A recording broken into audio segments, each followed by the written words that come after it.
So we're gonna shift a little bit now. We talked about post-traumatic growth. Now we're gonna talk about moral injury.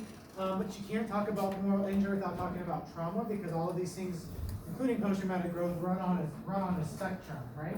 We all run on this traumatic spectrum. So what we're gonna look at now is we're gonna look at moral injury with a military population from a really more of a cognitive theory lens. But like I said before, this is right in the wheelhouse of everything that evidence-based treatment for PTSD is built off of.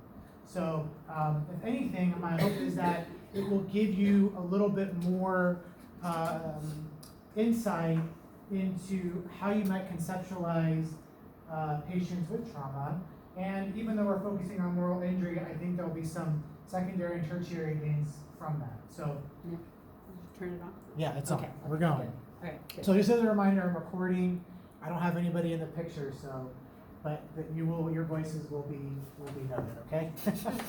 Photo bomb. There Photo you bomb. go. So we're going to take a look at defining trauma, as well as defining moral injury, and then we're going to break down moral injury from a cognitive theoretical lens, which also is going to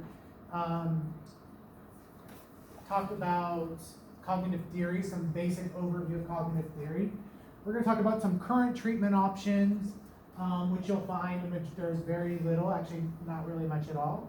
And then we'll talk about some future considerations, and then we'll go in, and I didn't put it up here, but the Q&A is going to exist, but really the big core of our ending is going to be the case vignette, and some opportunities to do some conceptualization around that. So I think sometimes when we talk about that, there tends to be a little bit of anxiety, but I assure you that you guys will all do just fine, because this stuff is really coming from a more high-level perspective. There's no expectation you get down in the weeds with any of this stuff necessarily, unless Anna has a different thought with that. Yeah. Right.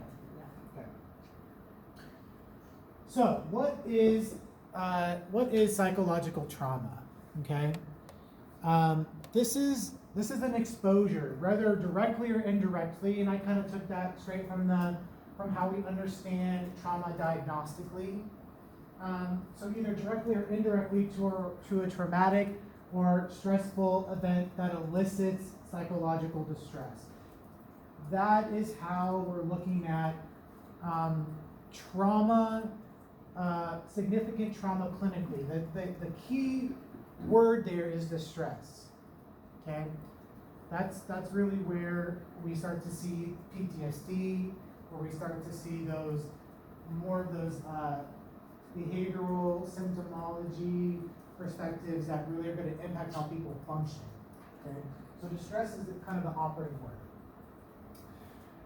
But it is an event or a situation that oftentimes overwhelms an individual's ability to cope emotionally, which sort of makes sense based on what we said. There's two key ingredients to this. The first one is the subjective experience. That can either be an emotional or sort of cognitive experience, however the person may feel, react, and or interpret that event, and the aftermath of that as well. It goes hand in hand. The other piece to this is that you can't have trauma without an actual event occurring. So it's this objective event or situation. We oftentimes refer to this as a triggering event, the identified event, those sorts of things, okay? Or the index trauma, if we're talking about diagnostic criteria or specifically diagnosing traumatic event, we talk about index trauma. Since we're talking about this in the context of the military, there's 4 types of traumas that we often see, generally speaking, in the military. Okay, the military is a very unique culture that operates very differently than many other environments. And so one can expect that combat and war zone experiences are inherent to the job, right? When people sign up to join the military, there is a level of expectation that that's always a possibility. So we tend to see that as a course of the function of people doing their jobs. Another one is traumatic grief and loss. When you're exposed to trauma, or when you're exposed to combat, or you're exposed to high risk situations, there's the possibility and the likelihood that some sort of loss will occur, both physically as well as potentially emotionally and spiritually, and some grief that potentially will follow. Another one that we see a lot in the military is military sexual trauma. I talked a little bit about that when I talked about post-traumatic growth earlier. This is a bit of a newer phenomenon in the military that sort of come out over the years, but it is one that is widely accepted. It is very much a pervasive problem in the military and one that's actively being addressed. And then another one that people don't sometimes think about are accidents. These are oftentimes involve training accidents, so vehicles rolling over and people getting killed, people getting unintentionally shot when they're on a firing range, jumping out of an airplane with a parachute not deploying, or it does deploy and you have a hard fall and break all your legs. Those sorts of training exercises that are involved in preparing you to do your job fully. One clarification I might give, Anna asked me earlier what the rates of trauma are experienced, and I misspoke when I said that they're equal. In fact, women are oftentimes 4 times more likely to experience trauma than men. It's just different. Oftentimes it's in the form of rape, sexual abuse, assault, those sorts of things. Men tend to see it more through combat exposure, physical encounters, those sorts of things. So women do generally tend to see higher rates of trauma than men do. So I wanted to make that clarification. So when we're talking about trauma, there's been a more of a widely accepted, for lack of a better word, sort of categorical way that we structure trauma. We call these typologies. And we're talking about this really more in terms of traumatic stress, and usually leading to some sort of significant traumatic disorder, ultimately. Okay? So these typologies that we're going to kind of run through, you'll see are integrally part of any sort of diagnostic criteria when you're looking at PTSD, even acute stress disorder, those sorts of things. The first one is life threat, right? Life threat to self. If you're thinking about it from a PTSD perspective, that tends to make sense, right? There's some sort of threat to someone's self. This would be some personal exposure to either death or some threat or potential serious injury.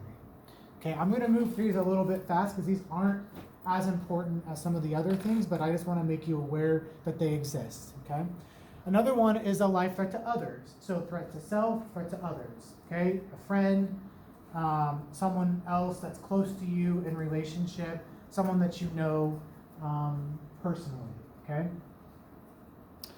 This might be, I say battle buddy, somebody who was shot with you that you had to then go on and help treat them potentially. Another typology that we tend to see is an aftermath of violence. So this might be if you're a first responder. Let's take this outside of the context of the military. If you're a first responder, a paramedic, a firefighter, and you're arriving on the scene of a pretty grotesque situation, that's very much a cause for potentially to be a traumatic situation. I think most people would agree that's certainly stressful.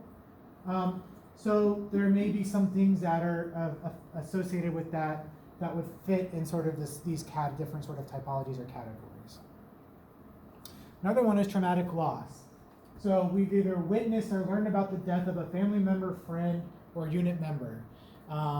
So this might be somebody that you deployed with that was killed in action. So these last two are relatively new when it comes to these typologies. So moral injury of self, which is simply committing an act that is oftentimes perceived to be a gross violation of moral or ethical standards. And we're going to break this down a bit more as far as defining what moral injury is, but just to point out that we do now accept this as part of a typology of trauma. So this might be somebody who gave an order, let's say an officer who gave an order to attack an enemy and civilians were killed as collateral damage. I say that, I don't mean that to be insensitive, but I'm saying that just to point out that that's what happens, and that's the terminology that's used. Okay? I don't think any humans are collateral damage, but that's the references that we give in the military. Okay? Moral injury to others. So this might be witnessing or being victim of an act. So actually watching it happen. Okay? Perceived to violate those same moral, ethical standards. That might be watching somebody get raped or learning about that happening. It can be indirectly experienced, like I just said, learning about that happening. But it's directly relevant to that individual. This is something that we see a lot with military sexual trauma. I mean, we see it a lot with everything within the military context, but MST's really been accepted now as part of the moral injury phenomena construct for that very kind of typology that now we sort of acknowledge to exist. Okay? So that should give us a little bit of a framework. A lot of those you probably know diagnostically are requirements for PTSD, right? All of those elements have to exist to have a diagnosis of PTSD. So just to sort of give that sort of familiarity to it, with moral injury kind of being a newer thing, we're going to talk a little bit about that overlap, but nonetheless, that's where we get it. That's sort of where we develop that from. Post-traumatic response, however, occurs on a continuum, meaning that because you experience a traumatic event does not mean you're going to develop PTSD. Okay? I think I said earlier that about 50% of people actually go on to develop PTSD, which means that half of people don't. Okay? They somehow manage to recover from that stressful situation without it drastically impacting their ability to function or their quality of life to some significant degree. But this is something that we use within the military context, and this is called, oftentimes referred to as COSC, or Combat Operational Stress Continuum. At one point in my previous jobs, I was a resilience trainer with Marines at Miramar. I worked with families and pilots and everybody involved in that environment. And I did a lot of families and couple work where I would use this was like a guiding thing. And the whole point to this is to just demonstrate that folks work on a continuum. Similar to how we just talked about stress and resilience, the same sort of idea here. That people can move up and down this continuum.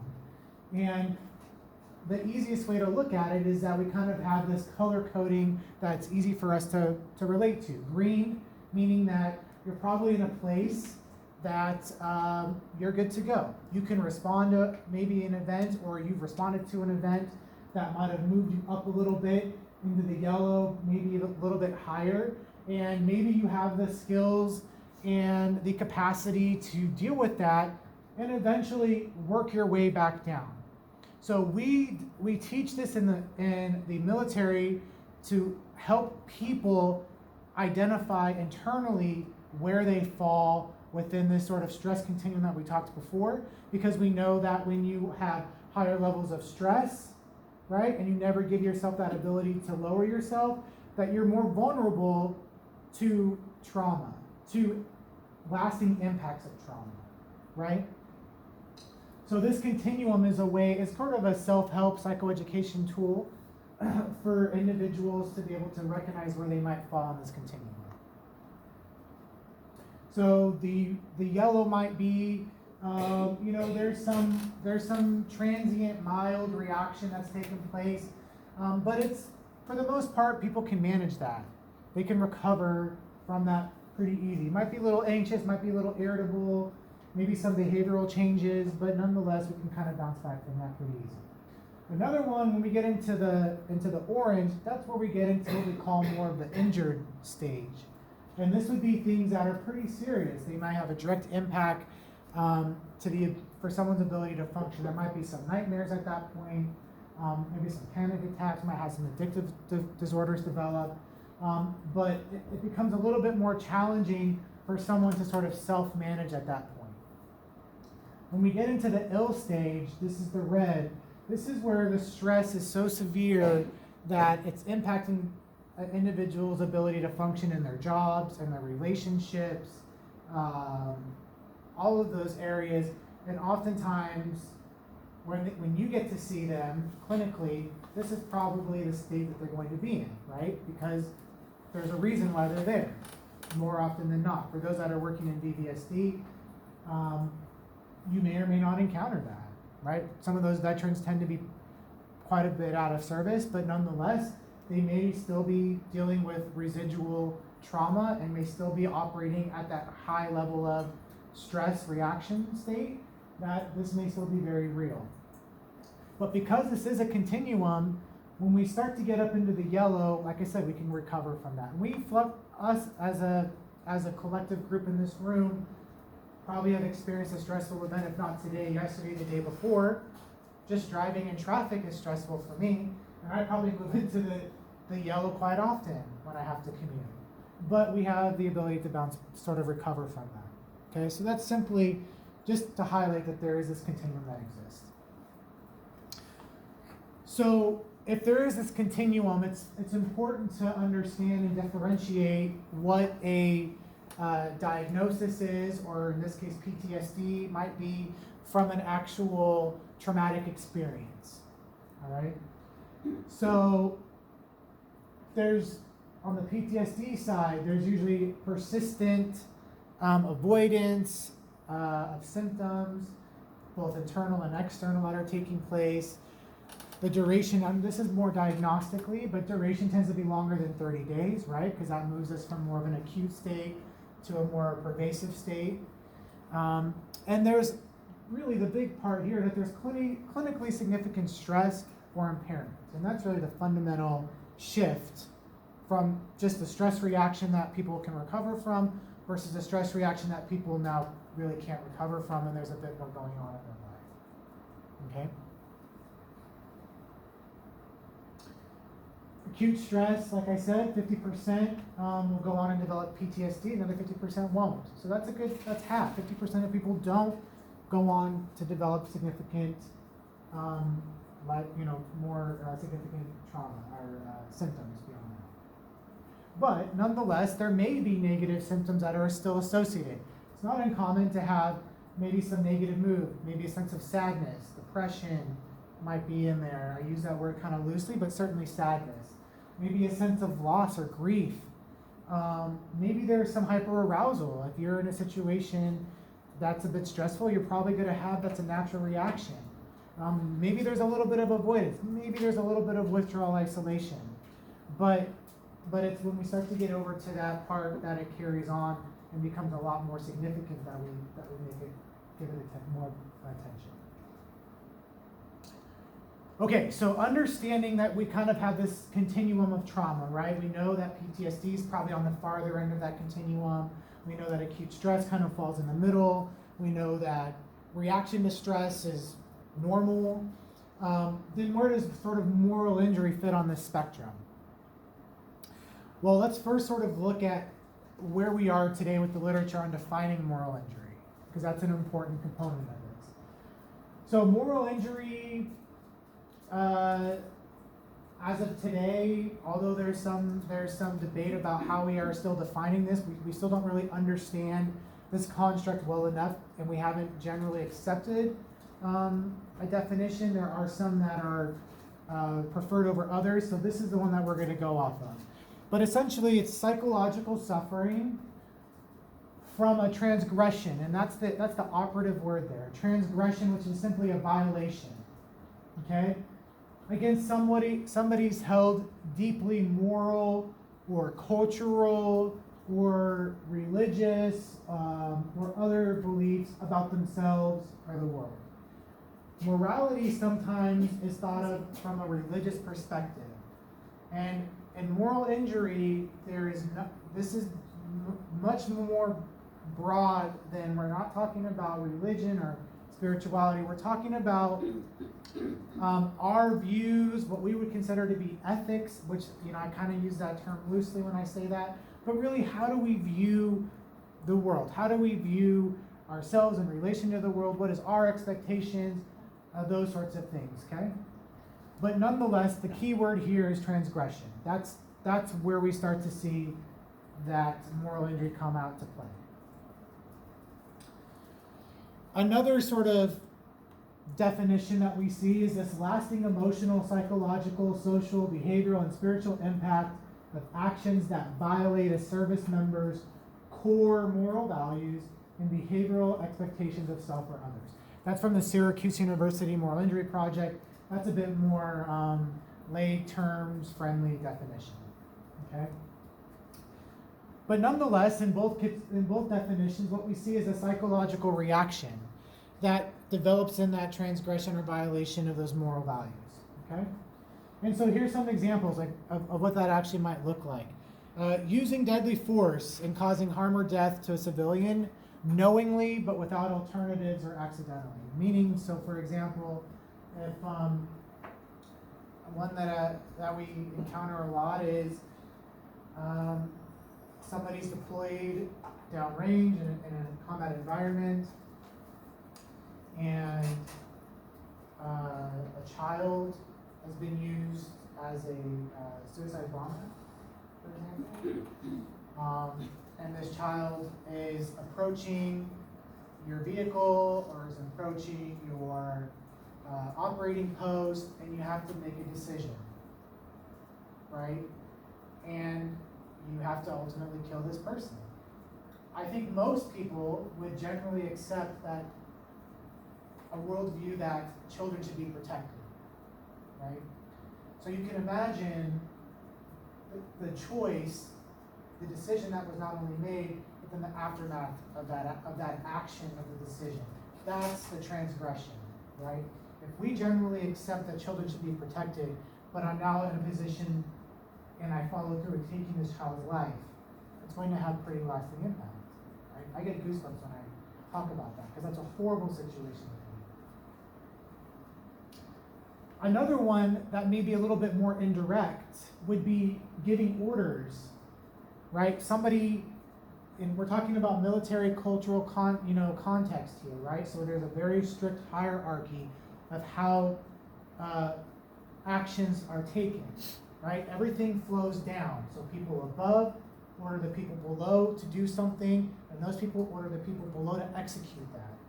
So if somebody is telling somebody to take an action that's going to have consequences of death or injury, then that person that made that decision or gave that order may be impacted by that decision. So that would be a little bit more of an indirect, potentially, result that we might see. Failing to provide medical aid to civilians. Failing to report sexual assault, right? Following orders that were illegal, immoral, against rules of engagement, those types of things. And ultimately, there's a change in belief about the necessity or justification for war during or after one's service. So people can have a different opinion about that after the fact. And then years later come back and say, God, that was a horrible thing. If I would have known what I've known now, I wouldn't have made that decision, and then now it's haunting me. Okay, that's a pretty significant thing.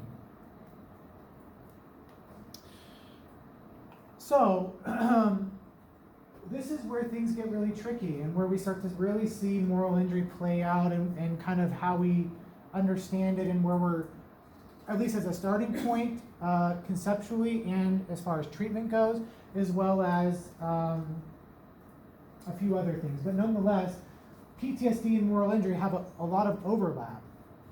So on the PTSD side, we may see things isolated like startle response. These might be more of the physiological response, right? Startle response, those sorts of heightened heart rate, those types of things. Memory loss, fear is really a key word when it comes to PTSD. That's how PTSD is really conceptualized, as a fear-based response.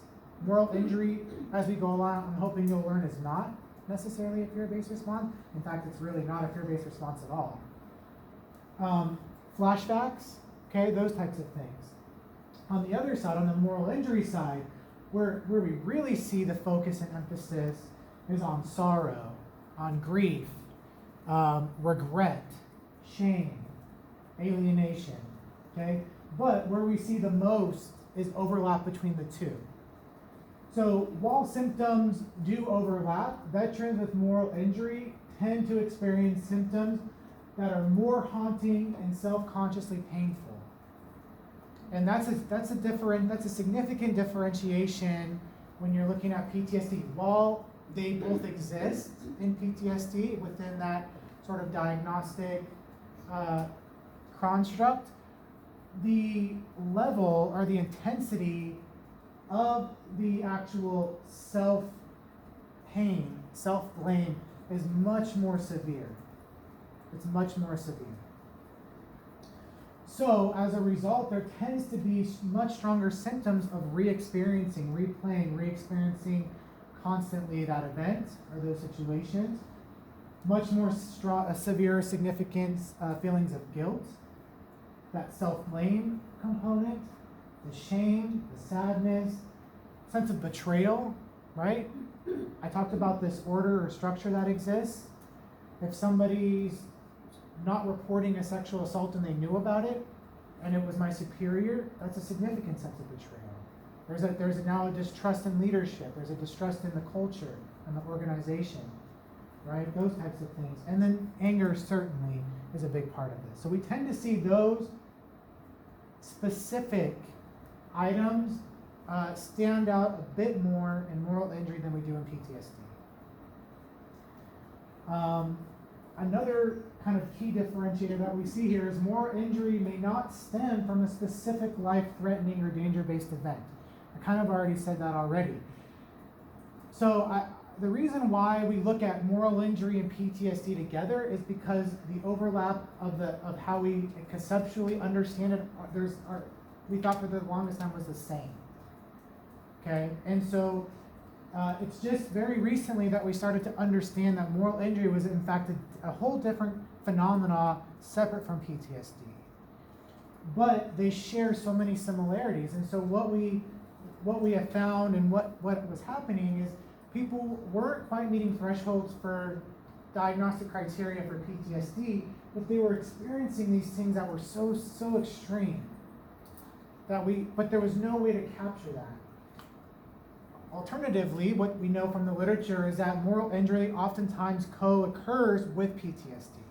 So we tend to see it happening together, which is why, I'm going to talk about this later, treatments that exist currently, oftentimes the ones that do exist and that the research is showing us to are stem from PTSD-based, evidence-based treatments. However, the caveat to that is this, that very last part. PTSD is conceptualized from a specific life-threatening, danger, fear-based event, right? Moral injury is not. So there is a clear issue with that, right? Where we can't treat something that theoretically is different and conceptually different than what we do with treating trauma today.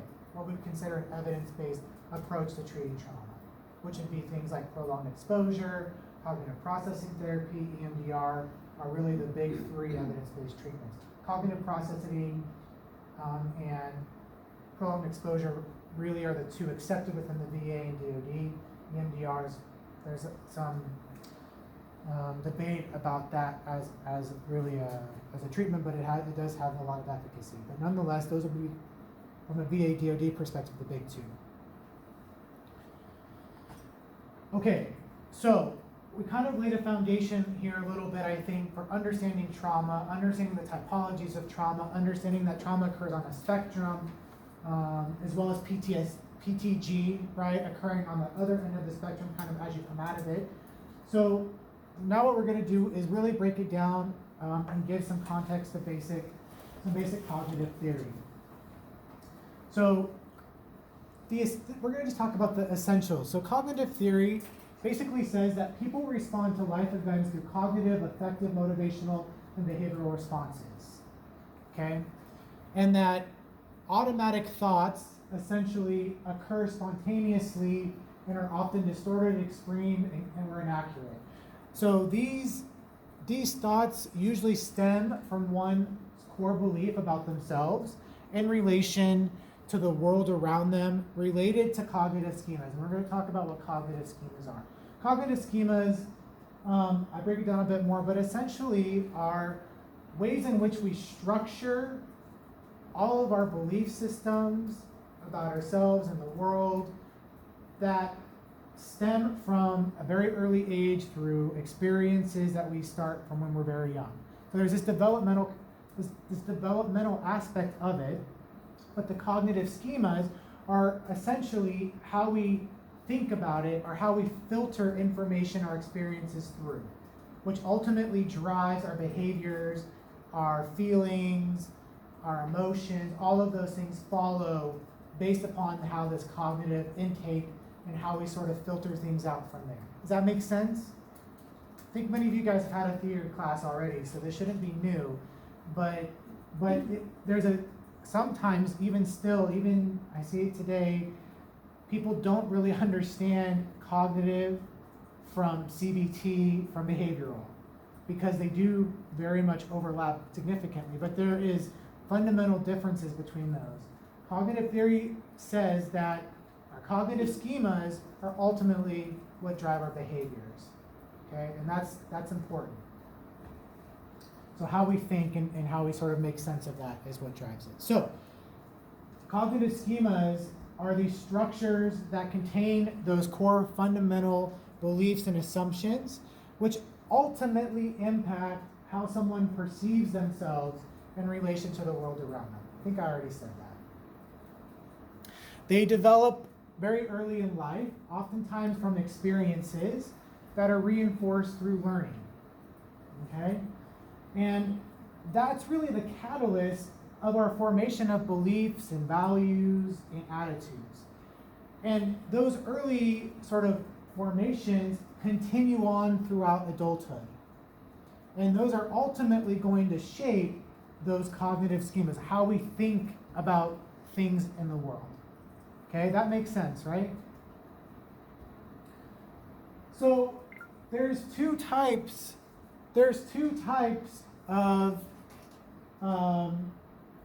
ways in which we sort of respond to this. There's an adaptive way, according to cognitive theory, and a maladaptive, or what some might say, a dysfunctional way in which we respond. What may be adaptive in one situation may be maladaptive in another. An example of that might be if somebody's view of themselves is that I'm a hard worker, I make meaning of my life based upon my job, and and this person has been very successful in their career, in their business, they've